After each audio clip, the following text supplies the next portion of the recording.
Unless you have been living under a rock in Canada, you will know that there is a growing and not insignificant number of Albertans ready to break away from Canada by way of referendum.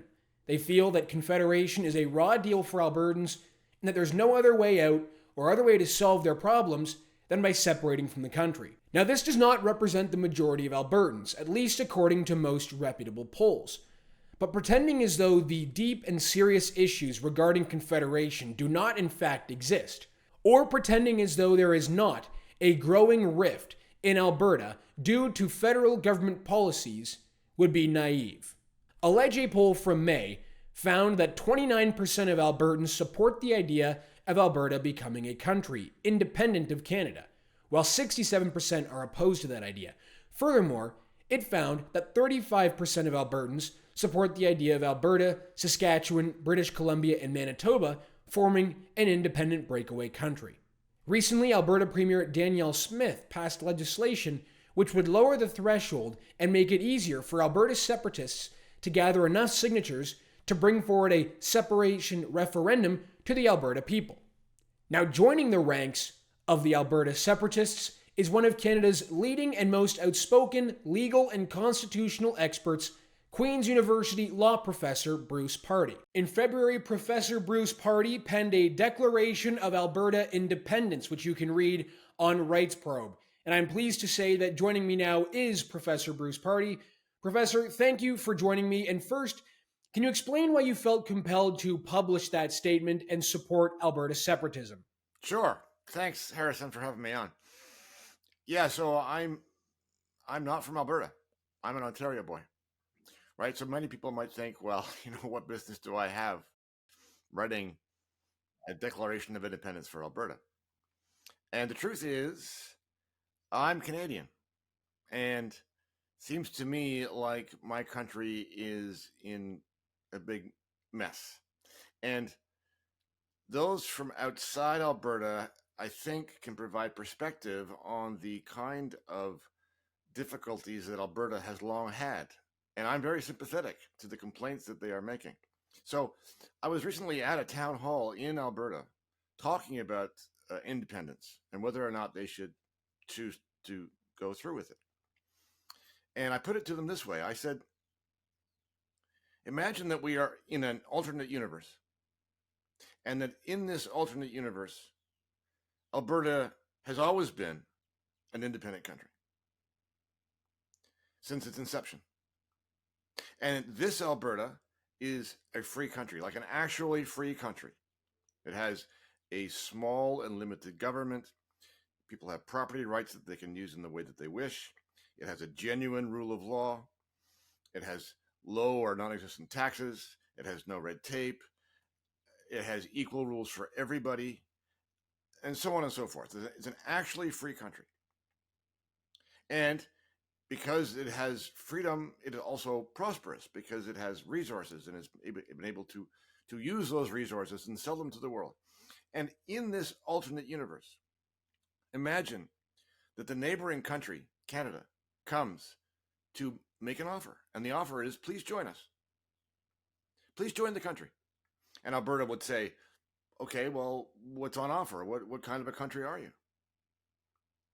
And the answer, if it's honest, would be, well, we call ourselves a capitalist country, but we're not really. We're actually a progressive, managed socialist country. We will give you jurisdiction in the Constitution over your natural resources, but then we will interfere with them all the way along and try to prevent you from developing and selling them. And to the extent that you succeed anyway, we will tax your people and send the money elsewhere around the country. And in the meantime, we will tell your citizens, in the same way we tell ours now, how to behave and what to think and what to say and how to use pronouns and all those kinds of things. We are a managed country, and if you join us, you will be managed too. Now, what is the proper response to this invitation? How should Alberta respond to the invitation? I don't think the proper answer is, obviously, it's not yes, and it's not even maybe we'll think about it. And I don't think it's even no. I think the proper answer to this invitation is, are you out of your mind? And if, in that scenario, Alberta would not join Canada, then the question that arises is, if you wouldn't join, then why would you stay? It seems to me that it would be unlikely that a referendum would pass if you're to believe the recent polling we've seen. It's a not insignificant number of Albertans who want to leave the country, but it's quite unlikely that a referendum would pass. And so, and then even further, that the federal government would recognize that referendum to begin with. So, is this more of an effort of trying to raise awareness about the issues that are affecting Albertans, and to try to bring these issues to the attention of federal politicians than it is to actually separate from Canada? No. Now, I don't know whether it will actually happen or not. Nobody does. But no, this is for me and for the people that I've spoken to who are in Alberta. This is not a negotiating tactic. This is a real thing. Now, whether or not they get the numbers high enough remains to be seen. But I think it is an assumption or a hope or a wishful thinking on the part of people in central Canada that it is exactly as you've described. Like, this is not really a real thing. This is just a way to get a better deal.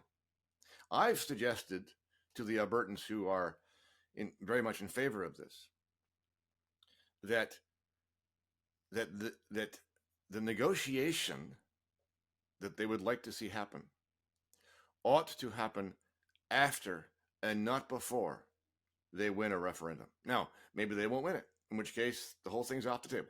Fair enough.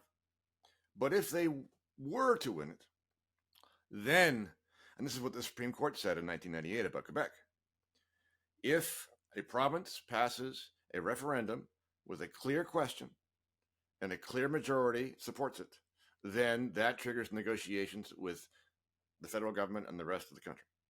And that's when negotiations begin, not before. Because fact of the matter is, Alberta and the West have tried a number of times over a long period of time to introduce changes into the way we are organized.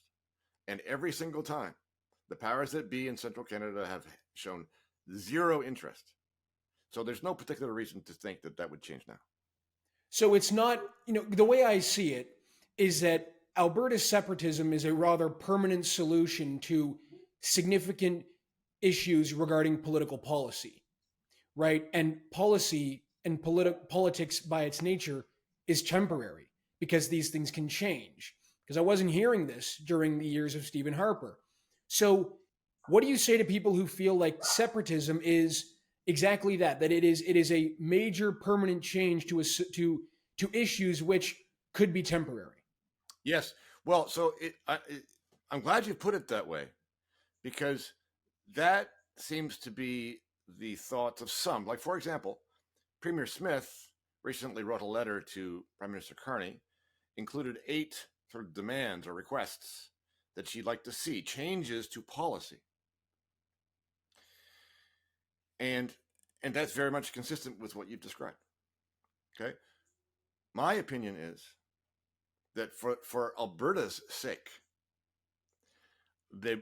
if you like, one of the worst things that could happen is that those policy requests would be met for the very reason that you cite, which is policy is temporary, it's fleeting, it changes with governments, it's a moment in time. And so if those policy requests were granted or met, then they'd be likely to change again in 3 or 5 years. The point is exactly the opposite of what you're suggesting, which is this, in my opinion, this country is broken. Policy changes make no difference. What this country needs is a reimagining, a reorganization, a reconstitutionalizing.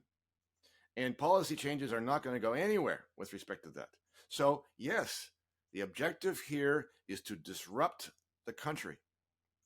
And if that risks ending the country, well, then so be it. But there seems to be no other way to actually get serious reconsideration of what the country has become. So then, what is then the case from Alberta separatists to what appears to be the majority of Albertans as to why they should support this? I'm sorry, I didn't quite. You phased out just a minute for a All moment. right, I yeah. didn't So quite get the question. Yeah. what is the case that Alberta separatists are prepared to make to the majority of Albertans who appear to not support separation? Well, so partly, I think a lot of the reason that some people don't yet support separation is the human, the natural human inclination to be wary of change. And you know, Albertans as a group have been patriotic, loyal Canadians, you know, for a long time. I have suggested it this way: they have been loyal to the country, and the country has not reciprocated. I think they've been treated very badly. And but even so, a lot of Albertans want to hold on to Canada. They want to hold on to what they know. They want to hold on to what's familiar, and they're a little bit wary of the unknown. You know, fair enough. But the argument being made is the problem that was weighing us down, that they're mostly all aware of, is in fact Canada, and that if you were free of Canada, and if you were able to reconstitute yourself, not by reproducing the Canada that you know, but going to a different model, then what you would end up with eventually is a country that is both freer and more prosperous than the province that they have right now.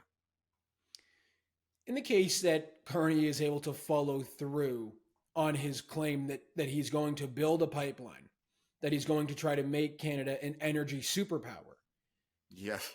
Um, what would that do to Alberta separatism? I gather from what you were saying earlier that you think advancing what would be considered pro-Alberta policies might actually hinder the Alberta separatist movement, and that would be, you know, not beneficial to the cause, but surely it would be beneficial to the people of Alberta.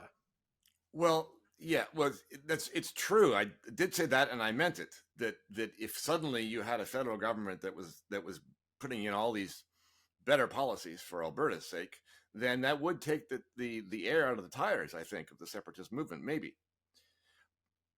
But that's not going to happen. I mean, there's no danger of that. If you listen to what Carney said the other day at the meeting with the premiers, that is not on the table. I mean, he was talking about building a pipeline for decarbonized oil. I mean, I hope we all understand what that means. That means you're going to engage in enough carbon capture, which is a ridiculous technology. It's a subsidized technology. It has no economic prospects. No private enterprise would build it unless there was some kind of political reason to do so. If a pipeline to ship Alberta oil is conditional upon the oil being, quote, decarbonized, that is not a plan.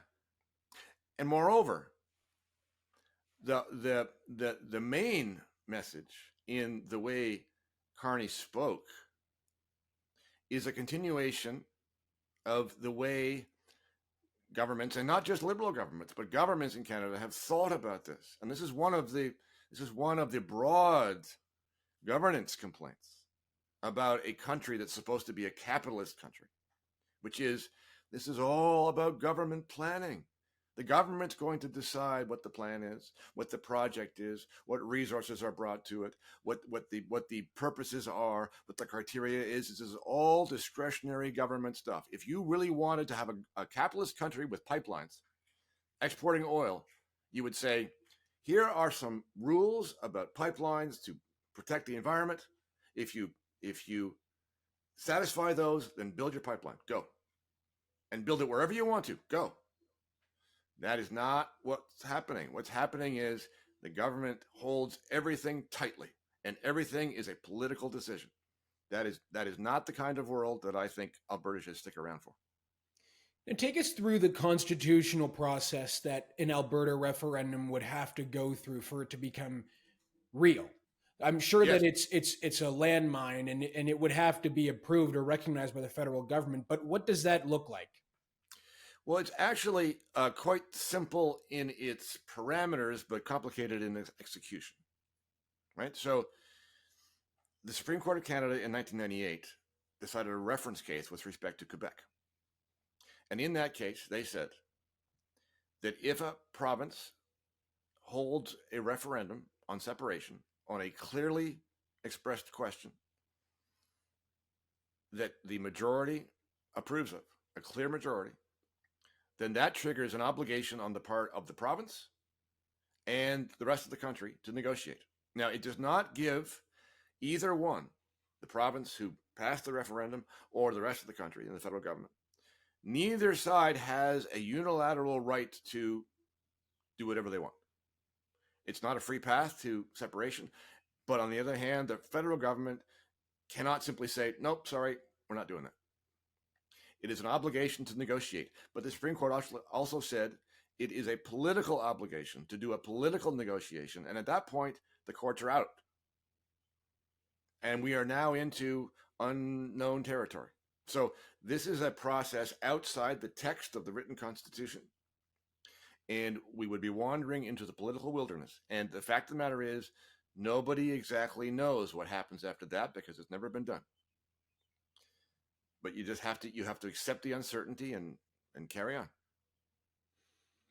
And then what about First Nations issues? You recently penned again in Rights Probe your opinion regarding the situation with First Nations treaties, because it seems from my vantage point that the First Nations community in Alberta is almost entirely opposed to Alberta separation, or in terms of recognizing a referendum. So what would happen then constitutionally, if anything? Well, I'm not sure that perception is correct. I think it's true that a good portion of Indigenous elites are opposed.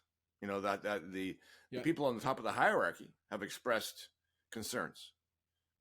But I have spoken to and heard from a lot of Indigenous people who are not of that opinion at all. And so, like everything else, this is one of the questions that's going to be up in the air.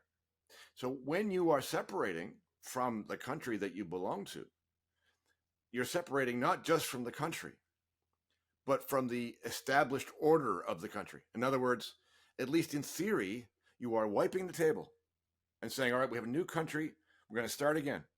How are we going to govern it? It's a little bit like, if you like, the way the Americans did it when they left Britain after their revolution.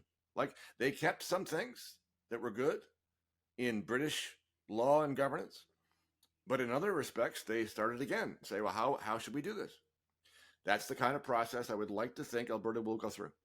And one of the questions that will arise is, what is the status of Aboriginal rights in the new Alberta? Because there won't be a Constitution of Canada. It's Alberta, and Alberta is leaving.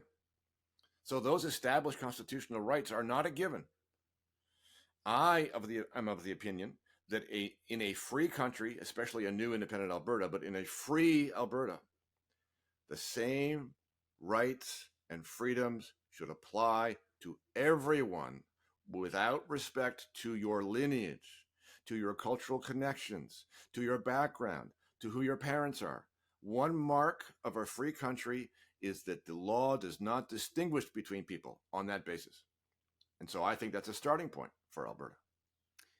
How would this benefit the Alberta economy, and the oil industry and the jobs that revolve around that? I would assume that if Alberta were to separate, they would still need the cooperation of the Canadian government to bring the oil to Tidewater. They could rely entirely on the United States. But do you get the sense that the Alberta business community thinks this would be a good thing for them? I don't really have a sense of what proportion of the business community would favor separation or not. I don't know. But people have said, but we'll be landlocked. As though there are no prosperous landlocked countries in the world. I mean, Switzerland, Austria, Sure. Czech Republic. They're not major oil exporters, but nevertheless they're very well off. But we're also assuming something else, which may not be true, which is that once Alberta starts to do this, that everything else will remain the same, and that's probably not likely. I mean, one of the things that could happen is, as Alberta gets closer to this, if they do, that other provinces, other populations in other provinces might say, well, don't leave us behind. I mean, Saskatchewan is a likely candidate. Who knows? Maybe Newfoundland, maybe part of BC. In other words, this would have the effect of disrupting the country and causing maybe a domino effect, but at least disrupting it so that we have to reevaluate what's going on and what we are. And that's, in my opinion, what we need. We need something that snaps us out of the path that we're on.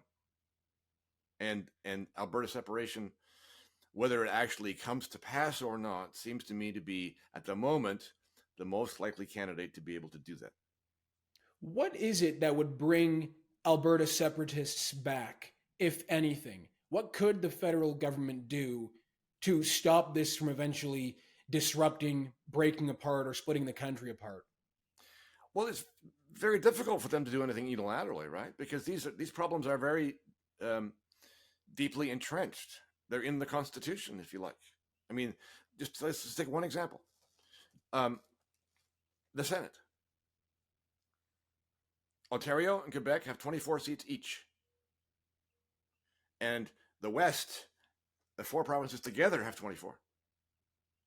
Now, the purpose of the U.S. Senate is to counterbalance representation by population.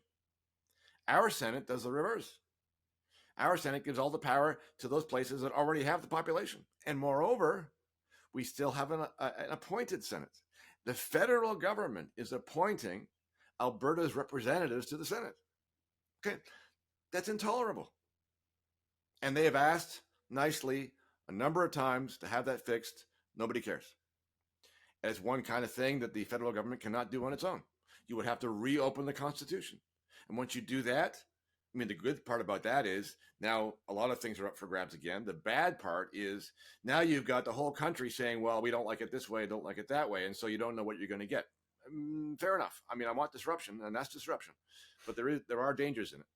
But the short answer to your question is there's frightfully little that the federal government can do on its own on a policy basis to fix the fundamental problems in the country. Here's one thing they could do. This will never happen. Never happen. But theoretically, the federal government, the prime minister could say, you know what? We have decided we are not going to manage the country anymore. We're not going to manage the economy. We're not going to manage the people. We're not going to manage the land. We're not going to manage. We're just going to pass legislation to set up rules, and then we're going to reduce the federal public service to bare minimum. Okay, that would be policy, but that would be something. That would indicate a change in the basic philosophy of governance, and that'd be something to work with anyway. But that's just a pipe dream. That's not going to happen. So you've interacted with some of the people who are, I guess you could call them the leaders of this movement or the figureheads of Alberta separatism. Do you get the sense that, well, you said that it wasn't really a negotiating tactic, but would they be willing, under any circumstances, to step back from their positions if the right conditions were met? Oh, well, listen, I don't want to speak on their behalf. And they're not a monolith. I mean, different people believe different things. And so this is a moving thing. My own take, if I was like, I don't even have a vote in the referendum. So I'm just putting in my 2 cents worth from afar. But my own take would be, don't negotiate. Don't negotiate until after you win a referendum, and then see to what extent Canada wants you to stay.